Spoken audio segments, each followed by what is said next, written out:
Muy bien, acá continuamos.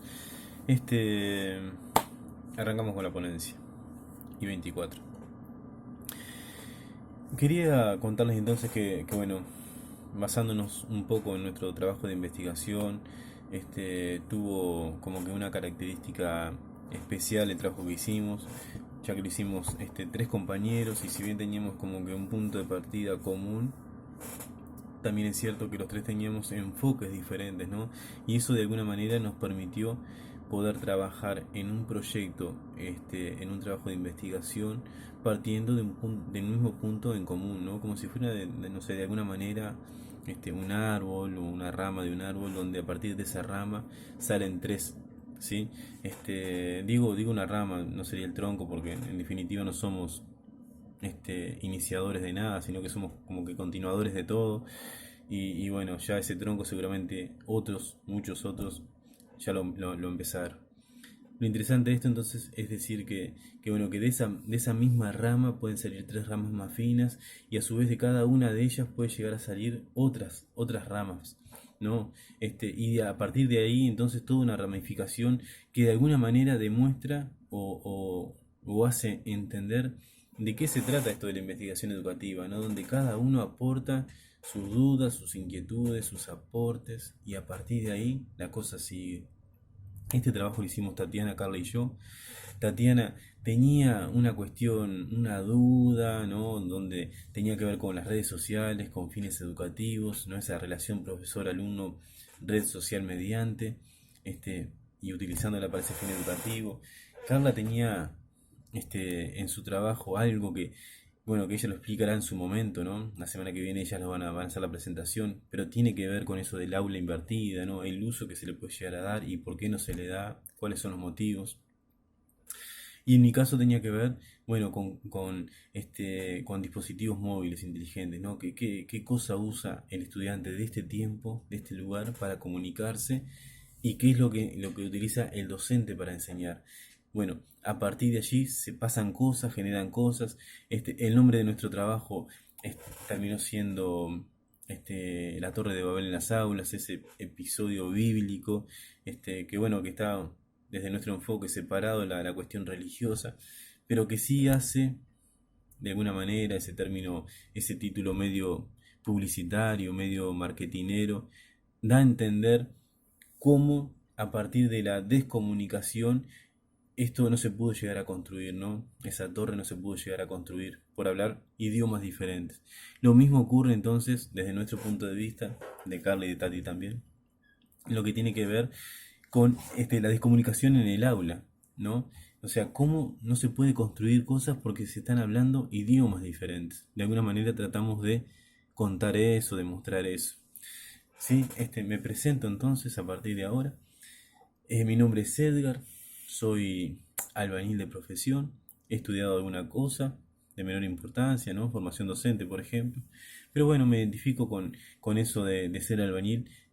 Albañil en su origen tiene que ver con eso de hacer casas, ¿no? Un origen etimológico, arábigo, tiene que ver con eso de hacer casas, pero no es el único, ¿no? Hay otro origen de la palabra que tiene que ver con hacer cosas, no solamente casas, cosas, locuras entre ellas, ¿no? Y creo que los albañiles tenemos un poco de locos también. Este, el libro que nosotros elegimos para poder hacer el fundamento teórico, no teníamos que basarnos en un texto para la ponencia, elegimos Nativos Digitales de Alejandro Pisticelli, es un argentino, este, psicólogo, pedagogo, director de un portal educativo digital que se llama Educar. Fue director durante mucho tiempo y es un hombre que ha escrito mucho, investigado mucho y lo interesante de esto es que sus afirmaciones tienen que ver con mucho fundamento, ¿no? Con una cuestión investigativa, una cuestión de investigación, una tarea de investigación muy profunda. O sea que no son recortes de diarios donde te dicen según tal fuente, no. Esto es mucho más profundo y eso es lo que hace interesante poder basarnos en este material. Bueno, ustedes dirán, está hablando, está hablando de tecnologías digitales, pero no está hablando, es una oratoria. Este, Yo sé que puede dar la impresión de que es una improvisación total, pero justamente no es nada improvisado. Es como yo lo planifiqué. Yo intencionalmente quería que esto se diera de esta manera, de lo que está ocurriendo ahora. Hice un poco para hacer notar eso, ¿no? Este mismo método de comunicarse seguramente ocurría 500 años antes de Cristo en Grecia, ¿no? No existía el pizarrón, no existía el PowerPoint, no existía el libro, ni el cuaderno, no existía nada de eso. El libro en este formato que vemos ahora, ni el cuaderno ni el lápiz, era esto, transmisión oral, ¿no? Y bueno, y ahora estamos en eso, hablando de transmisión oral, dando esta ponencia de esta manera y hablando de tecnologías digitales, ¿no? O sea, lo estamos enfocando, estamos hablando a favor de las tecnologías digitales en el aula, pero lo estamos viendo desde el punto de vista totalmente alejado, distante, pero hablando a favor. Y quiero que de alguna manera se queden con eso, ¿no? Porque es lo que reciben los chiquilines. Es esa oratoria que por momentos es pesada, ¿no? Tomo muchas ideas de este hombre y entonces una de ellas, por ejemplo, habla de eso, ¿no? De la confrontación, de pasar de la confrontación a la colaboración. Y de alguna manera el docente de un modelo didáctico tradicionalista, de este estilo, así como está pasando ahora, de alguna manera confronta, ¿no? O sea, se plantea esa confrontación y no la colaboración. Él dice que hay que pasar de una de la otra, de la confrontación a la colaboración. Luego Michel Foucault habla del poder. Él dice, bueno, si vos ofreces poder, si ejerces poder, tenés del otro lado resistencia. Lo menciona en Vigilar y Castigar, lo menciona en Las Palabras y las Cosas. Él dice, ¿no? Poder, del otro lado resistencia. Con la confrontación pasa eso. Confrontamos, del otro lado hay resistencia. Sin embargo, si colaboramos, la cosa cambia. Si el docente pasa a ser un colaborador, la cosa cambia, ¿no? Entonces menciona, por ejemplo, en otros pasajes, dice, bueno, pedagogizamos, ¿no? Pedagogizar con sus monsargas, ¿no? Y es eso, la monsarga es eso, ¿no? Es la cosa pesada, es el sermón, es la cosa, ¿no? Cuando el chiquilín se porta mal, viene el padre y le da terrible sermón y dice, de vuelta esta monsarga, ¿no? Lo que son de mi generación entienden más el término, ya no tan usado. El libro, ese libro como avance tecnológico, él dice, bueno, en la humanidad no se dio absolutamente nada si no hubo un avance tecnológico mediante. En el medio siempre hubo un avance tecnológico. Siempre que el hombre transmitió algo, allí estuvo la tecnología. Quizás invisible, quizás incipiente, quizás, pero sí estuvo, ¿no? Y el libro en su momento fue un avance tecnológico, como todas las cosas que se usan en el mundo, esa reconversión permanente de la tecnología tomada sobre otra. Cervantes en 1462, cuando edita el libro El Quijote, él en el capítulo 1 menciona, él dice, el Quijote queda loco de tanto leer novelas caballerescas, ¿no? De alguna manera estaba haciendo una denuncia a esa lectura, ¿no? Del hombre que quedaba loco a partir de leer, ¿sí? Y el libro como avance tecnológico.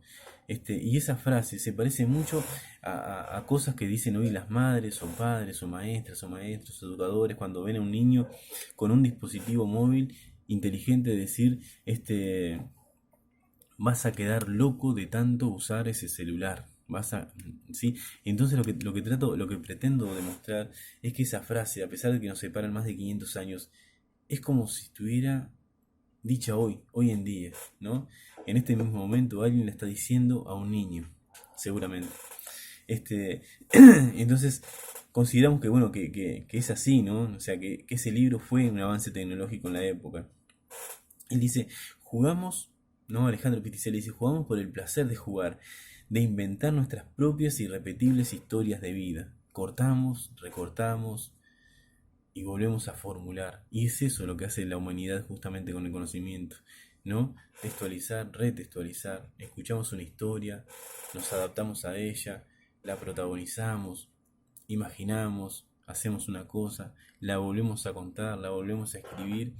Y en esas historias de vida es donde la humanidad va aprendiendo. O sea, no es algo que pertenezca a alguien en particular, sino que pertenece a la humanidad en general.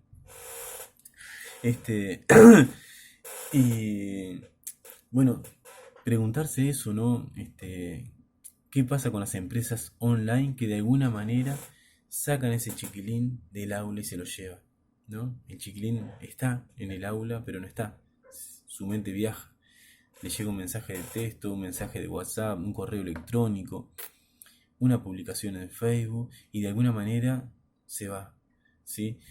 Obviamente que no le vamos a pedir a Google que nos enseñe, que nos diga cómo enseñar, seguramente eso tenga que ver con una tarea de nuestra, de la propia pedagogía, pero sí conocer cómo hace para captar la atención de esos chiquilines, y bueno, y compartir eso, ¿no? Eso de poder captar su atención por momentos y llevarlos, ¿no?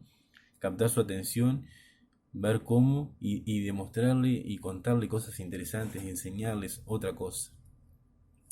Este, bueno, toma ese término de Arthur Bryan, ¿no? Que las tecnologías son recombinaciones, ¿no? De otras tecnologías. O sea, ninguna tecnología nace de la nada, sino que nació de otra tecnología y así se fue reconvirtiendo. La obsolescencia, de la interfaz educativa, ¿no? Esa cosa que termina, que caduca, que se va, que ya no sirve, ¿no? Reformular sobre eso. Este, y me parece sumamente importante, ¿no? Por ejemplo, yo soy del año 75. Hice la escuela primaria en la década del 80. Hice la secundaria en la década de los 90. En el 80 recuerdo haber tenido un maestro, un queridísimo maestro, donde yo me ponía como que muy insoportable y el tipo de alguna manera me sacaba y me sentaba en el escritorio de él y me mostraba un libro, me mostraba algo interesante de ese libro y a partir de ahí ya me enganchaba. Después ese libro muchas veces me lo prestaba, ¿no? Nosotros teníamos como que mucha carencia de cosas, ¿no? Todo muy limitado, no había libros. Y bueno, yo llevar un libro que a su vez era compartido por el maestro para mí era sumamente importante, ¿no? Y de alguna manera ese maestro lo que hacía era compartir ese conocimiento, hacerlo circular, ¿no? Y Alejandro Pisticelli dice eso, ¿no? El conocimiento en tal época era estático. El maestro se encargaba de hacerlo circular en el aula, con otros, etcétera, etcétera. Hoy ese conocimiento es dinámico, no es estático, es dinámico, circula, está por todos lados. Por lo tanto, el maestro no tiene que hacerlo circular, circula solo. Lo que hace el maestro sí es recortarlo, adaptarlo, orientarlo. Ese es el trabajo que hace el maestro hoy en día, muy distinto al de mi época. Y eso es justamente la cuestión como que novedosa, ¿no?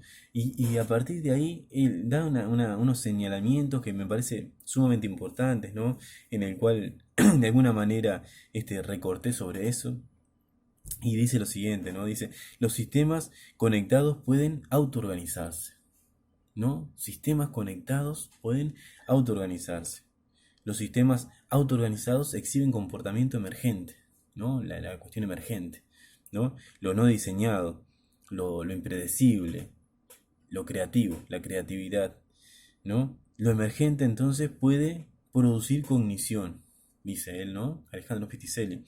Y la cognición es capaz de, de viajar hacia adelante y hacia atrás y así producir, generar conciencia, dice, ¿no? Y eso me parece que de alguna manera resume todo esto que tratamos de demostrar. Cómo esa cosa autoorganizada, ¿no? Esa autoorganización produce este comportamiento emergente, creativo, ¿no? Creatividad. Qué interesante. Y yo le pregunto esto, estimado, ya como para ir terminando. ¿Qué fue lo que pasó, si no, en el grupo de WhatsApp denominado Vicky? ¿No fue eso lo que hicimos entonces? ¿A alguien se le ocurrió ante un parcial hacer una carpeta en común, subir apuntes, subir resúmenes, subir fotografías, subir ideas? Se aceptó trabajar en esa carpeta común y corregir esas ideas, hacer distintos aportes y en esos aportes de alguna manera darle otro enfoque y demostrar que quizás no era tan así, pero que podía ser visto de esta otra manera y capaz que ahí era más entendible. ¿No fue acaso eso todo lo que se hizo? Y salió de que de la nada a alguien se le ocurrió y otro lo aportó y otro le dio el ok y así se fue sumando. Y pregunto, en ese intercambio, este, ¿no hubo cierta confianza, cierta tranquilidad? Esa confianza, esa tranquilidad generada en ese intercambio, donde nadie confrontaba con nadie, todos colaboraban. ¿No se ganó de alguna manera aprendizaje? ¿No se ganó conocimiento? ¿Acaso? Listo.